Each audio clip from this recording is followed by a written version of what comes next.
do it? Okay, here goes nothing. I took a deep breath. Even though these were only tryouts, practically half the school was there to see me perform. They were all cheering for me. I closed my eyes and started to roll. And your girl did not disappoint. Oh my god, I did it! Everyone applauded when I landed the perfect split. Just then, the gym door flew open, and my mom rushed in screaming, "Be careful with my baby!" I groaned, momentarily forgetting where I was and losing my balance. The next second, I was on the floor. Half the audience ran to help me out. Thankfully, Mom couldn't push past my adoring fans, but I could hear her yell, "Is she okay? You won't know, let me pass!" But her screams were drowned out by all the boys asking me if I was okay. "I'm fine, guys, no biggie." The football captain laughed and said, "Darn, that was a nasty ball, but you didn't even flinch. You really are perfect." Why, thank you. Everyone laughed kindly as I brushed off my dress and took a bow. "Time to go home, young lady." Hi, I'm Scarlett. I just been made captain of the cheerleading squad, and to everyone else, my life was perfect. But I have this rare condition called CIPA, which means I can't feel pain or hot and cold. My condition helped me make my crush fall in love with me. But shh, it's a secret. As soon as we got home, Mom started my daily body check. I rolled my eyes. "Seriously, Mom? I'm 16 now. I can do it myself." But Mom wasn't listening. She was staring in horror at something on my elbow. "Just look at this! You'll end up killing yourself and you won't even know." "It's just a scratch, Mom." "A scratch? Any more scratches like this and I'll have you homeschooled again." I groaned. Jeez. Mom was always overreacting. "I hurt my leg that one time, Mom. I was 8. I'm sorry. That one time? Need I remind you of the state of your perfect leg? Ugh, fine." She had a point. When I was 8, I fell off a swing and injured my leg. But because I couldn't feel pain, I didn't know how bad it was. When the doctor realized the week after, I ended up with a prosthetic leg. But that was ancient history now. Mom just wouldn't get over it. Suddenly the door slammed open and my younger sister, Brooke, barged in. "Mom! You said you'd take me shopping today. I'm still waiting!" Yes, I forgot. I'm busy now. We'll go another day. "What? Oh my god, no, Mom! You've been stalling for like 2 weeks. I need a new outfit for the spring dance." By this point, Mom wasn't even listening. "Mom, But Brooke looked at me with anger and stormed out of the room, yelling, "I don't need your stupid sympathy. I need you to get out of my life." A few weeks later, as I was putting my books in my locker before practice, someone said, "So, you want to be my date for the spring dance tonight, dollface?" Dollface? Ew? Where was I? In some tacky noir movie? I looked up to see who it was and saw the captain of the football team. Oh, of course. Ever since I've been promoted to captain of the cheer squad, every jock in school was on a mission to claim me. But this guy was the most persistent. One day, I found my locker full of gifts and hundreds of love letters. It took me an hour to find my chemistry notes. Another day, I was in the cafeteria when I said, "I love pizza." Suddenly, he jumped up and announced, "Free pizza for everyone!"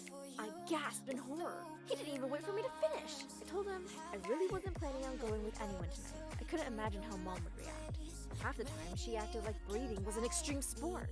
But thankfully, at that moment, a crowd of people started rushing to the parking lot. Someone yelled, "The new kid has an Audi!" Within minutes, the entire school was gathered around the car, breathless to see the owner. I rolled my eyes, like waving candy in front of a baby's face. But just as I was about to leave, the owner of the car stepped out. For a minute, I was starstruck. This was the most handsome guy I'd ever seen. And clearly, I wasn't the only one who thought so. All the girls began to ooh and ah. The most interesting thing was that he seemed to not even notice anyone. He walked away from the crowd and headed straight over to me. I froze. Why was he coming over here? He looked at me and our eyes met. He hesitated, and I felt my knees getting weak. Then his eyes filled with anger and said, "Move out of my way." I jumped away like I'd been electrocuted. As soon as he went past me, it was like everything returned to normal. And immediately, the captain appeared and said, "So, about that date." That evening when I got home, Brooke practically skipped over to me. She looked really happy. "You know that new guy, Connor? He's coming to the spring dance tonight. He won't say no to me if I wear your black outfit. Mom didn't take me shopping because of you." With that, she grabbed the dress and was gone before I could say a word. I slumped onto the bed and decided to watch videos on my favorite YouTube channel, My Story Animated. I just put on my favorite one. My psycho mom is obsessed with healthy food. At least this would cheer me up. Mom suddenly barged in through the door and snapped, "You're not going to this dance, are you?" I rolled my eyes and said I might go for a bit, and Mom quickly forbade me. She said since she wouldn't be able to come with me to keep an eye on me, I couldn't go. Kids do all sorts of crazy things at these parties. You might hit your head or injure your other leg. You wouldn't even know. So you're not going. "But Mom!" She just slammed the door. Ugh, it was so annoying how she was always in my face. I could hear Brooke dancing around as she got ready. Now that Mom had said I wasn't allowed, I really wanted to go. So I waited for Brooke to leave and Mom to go to her room. Then I put on my turquoise evening dress, grabbed my heels, and tiptoed downstairs. The minute I was at the door, I broke into a run. Suddenly, a car came racing towards me. I screamed and in my panic froze on the spot. A loud horn blared and the car stopped just inches from me. Are you out of your mind? What happened? Are you okay? When I finally realized what was happening, I immediately pretended to be hurt and cried. Ow! It hurts! It hurts! I didn't even touch you! I wasn't sure if he was lying or not, so I just shouted, Are you calling me a liar after you almost ran me over? He helped me onto the hood of his car and looked for any injuries. I blushed. I couldn't believe Connor was helping me out so tenderly. As I got off the hood, I pretended to limp. But to my utter embarrassment, I lost my balance and ended up on top of him. I'm sorry! But then I heard Connor mutter under his breath, You're breathtaking. I'm sorry. What? Did I hear him right? Then he abruptly pushed me off. I'm sorry. I was confused till I saw what he meant. He accidentally stepped on my foot. I began to jump up and down again. Oh, my foot! My poor foot! He quickly opened the door of his car and helped me get in. When he pulled up at the dance, everyone looked at us in shock. Someone whispered, Makes sense for them to come together. They look perfect. I blushed, wondering if he'd heard it too. Of course, Mr. Connor had just disappeared. The captain of the football team rushed over to my side and grabbed my hand. Dance with me. You're my date for the night. Ugh, him again. I pointed to my foot and said, Oh no, I hurt my foot. I couldn't possibly. But to my utter shock, he just pulled me to the dance floor. One dance never killed anyone. I was getting really annoyed now. Do you not get consent? I turned to see Connor glaring down at the guy. My heart fluttered. Was Connor rescuing me? A hero. Immediately, everyone gathered around us. The captain took one look around him, then dropped my hand. Somehow, Connor had that impact on everyone. No one wanted to mess with him. I stepped towards Connor to thank him, but before I could say a word, my eyes landed on Brooke. She glared at me before rushing over, dragging me aside, away from Connor. I thought Mom said you couldn't come, and now you've hurt yourself in front of Connor to get his sympathy? You're disgusting! What? No, Brookie, that's not what happened. But before I could explain, something even worse than Brooke happened. Mom came in, yelling my name. Scarlett!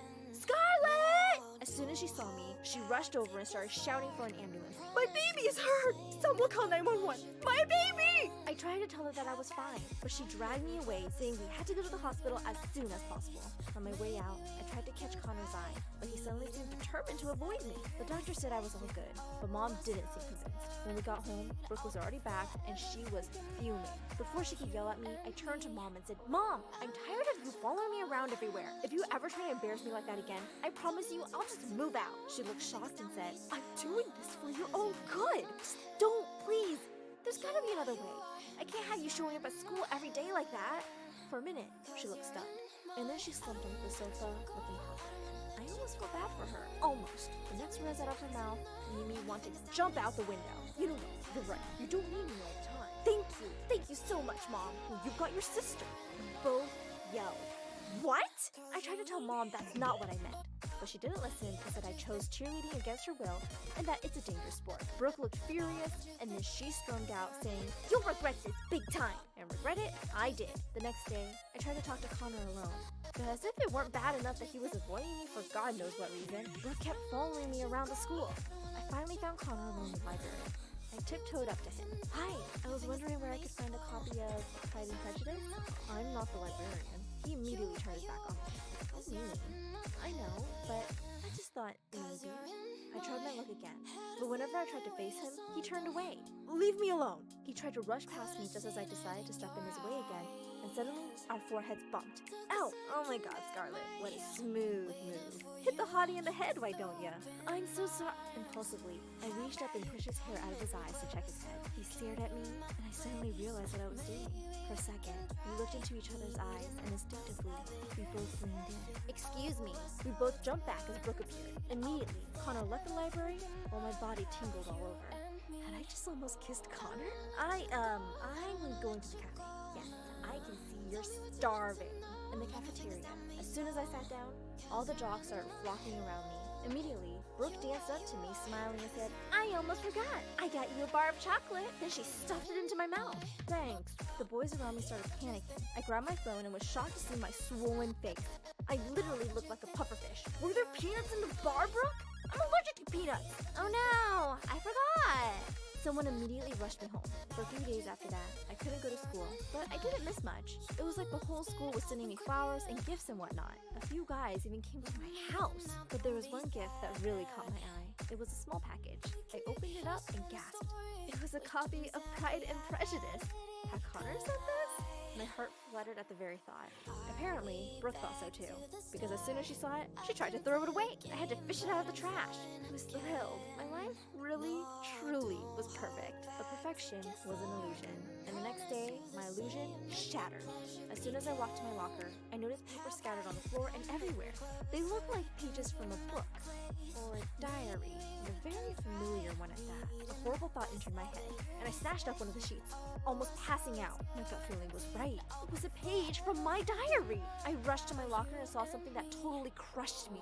Across the front, someone had painted Frankenstein. From a corner of the room, the football captain yelled, "Thank God I broke up with her." What was he talking about?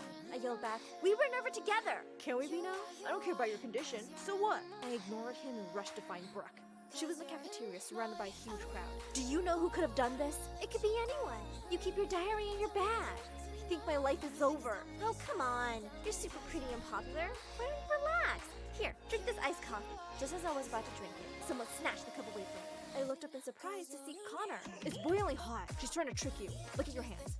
They're blistering already." I glared at Brooke, and she looked terrified. But before I could even touch her, she returned to everyone and said that she regretted being related to someone like me, and that they should know the truth. "You guys never wondered why she's good at doing splits? It's her lip!" I jumped at her and was about to punch her. "You little witch!" But Connor dragged me away. We sat in the backyard, and Connor said, "So it's true, huh?" I told him about my rare condition. So yes, it's true. I'm a freak. Just because you're different doesn't mean you're a freak. In fact, you're like Wonder Woman. And that's pretty cool, Scarlett. It's not that easy, you know, he quietly said. "Yeah, it is." As he said that, Connor shyly put his hand on mine. I gasped. "Oh no." I pulled my hand away. "What is wrong with you? Why do you keep doing that?" "Do what?" I told him I was really confused with the way he was hot one moment and cold the next. "Your mood swings are kind of giving me whiplash, Connor." He tensed for a minute, and then he said, "I'm that way, Scarlett. I'm weird, and I love strongly, but then I can't always show it, and it's difficult for me too." I could see that Connor was struggling, and my heart melted for him. I reached for his hand and said, "I don't think you're weird, Connor. Not for a second." Suddenly, he pulled me in for a kiss. Fireworks exploded around me. As we headed back inside, I was stunned to see Mom marching over to me. She was dragging Brooke by the ear. "Scarlett, my baby! Are you alright?" The principal called me. "Mom, relax." "Relax? How can I when my own child, my own flesh and blood, is doing such terrible things? I'm going to ground her till college." "No, Mom, it's not Brookie's fault. You're always so focused and worried about me. You're always leaving poor Brooke alone." Mom froze. "What? What are you talking about?" "It's true, Mom. If you were fair to her, she wouldn't be so mad at me. So if you really want to change someone, it's gotta be you." Both Brooke and Mom looked shocked. And then suddenly, Brooke burst into tears. I rushed over to her and hugged her. "I'm sorry. I'm so sorry." "It's okay, Brookie. I'm here. I forgive you. We're all here for you." Mom started to cry too, and she hugged us, apologizing for all the times she was unfair. Behind Mom, I saw Connor and pulled him into the hug. They were all my family now.